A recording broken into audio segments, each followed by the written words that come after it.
Tiga. Ya, ini adalah cara berdagang ala Rasulullah. Ketika Rasulullah berdagang, beliau tidak pernah mengambil hak orang lain atau menipu, bahkan tidak terus terang. Makanya ini ada cara berdagang sesuai Rasulullah. Mari kita dengarkan paparan yang ada di video sini. Apa saja syarat rukun ketika kita berdagang? Jual dengan pembeli untuk memenuhi kehidupan sehari-hari. Tanpa adanya kegiatan ekonomi tersebut, kebutuhan hidup manusia tidak akan terpenuhi. Islam sudah menyatakan kegiatan Nabi Muhammad SAW dengan berdagang yang mengutamakan kejujuran. Dan Allah Subhanahu Wa Taala Allah disimpulkan nanti apa saja wajib kita berdagang. Ditulis ayat 275. Orang-orang yang akan mengambil riba tidak dapat berjualan menikah seperti berjualan orang yang memasukkan syariat, lantaran atau tekanan menjadi gila.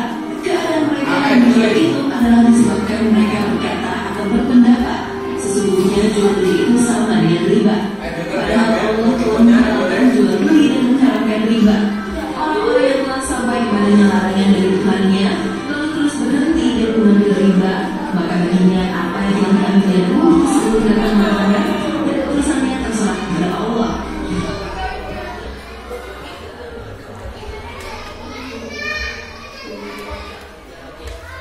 ini termasuk larangan orang yang berdagang.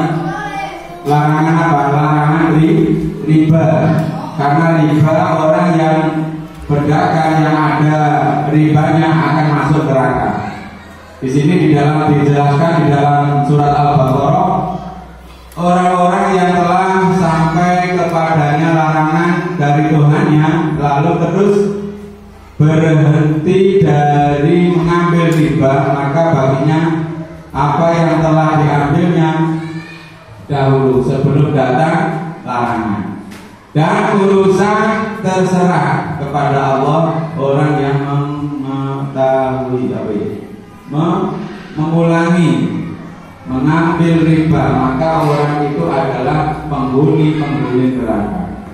Kita lanjut next.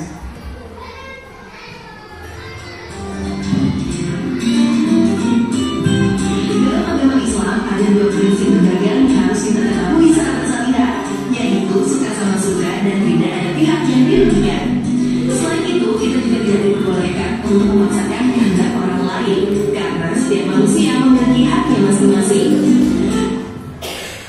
Di antaranya kalau kita jual beli harus apa? Suka sama suka. Tidak boleh memaksa. Ketika sama beli es, ya sama suka. Karena sama suka dan orangnya yang menjual juga seperti itu, menerima dengan harga yang telah disepakati. Jangan sampai ketika kita sudah membeli tapi dengan hati apa? Dengan hatinya gremeng. Apa gremeng? Nah, nggak boleh. Karena apa? Karena jual beli itu saling suka sama suka. Antarodin, suka sama suka. Kalau kalian jual beli hatinya ini tidak ridho, maka tidak berkah. Tidak berkah. Beli baju sama gremeng karena kemahalan dan sebagainya. Kan sebelumnya ada akad. Kalau kemahalan dibatalkan kan boleh, tapi tetap sama beli. Ketika sama beli maka tidak boleh. Maka tidak boleh apa? Tidak ridho. Harus antarodin, harus suka sama suka. Kita lanjut next. Rasulullah SAW adalah seorang pedagang sejati. Bahkan beliau sudah memulai kegiatan berdagang sejak masih berusia 12 tahun loh. Selain itu, beliau juga dikenal sebagai pedagang yang jujur, ramah, bahkan sukses.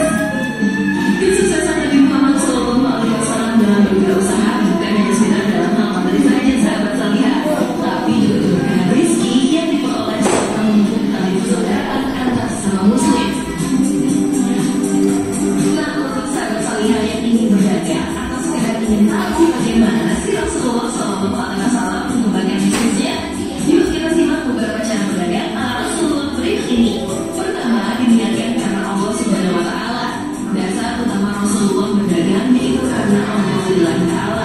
bukan untuk membuka harta, mencari keuntungan sebanyak-banyaknya atau bahkan karena seorang wanita.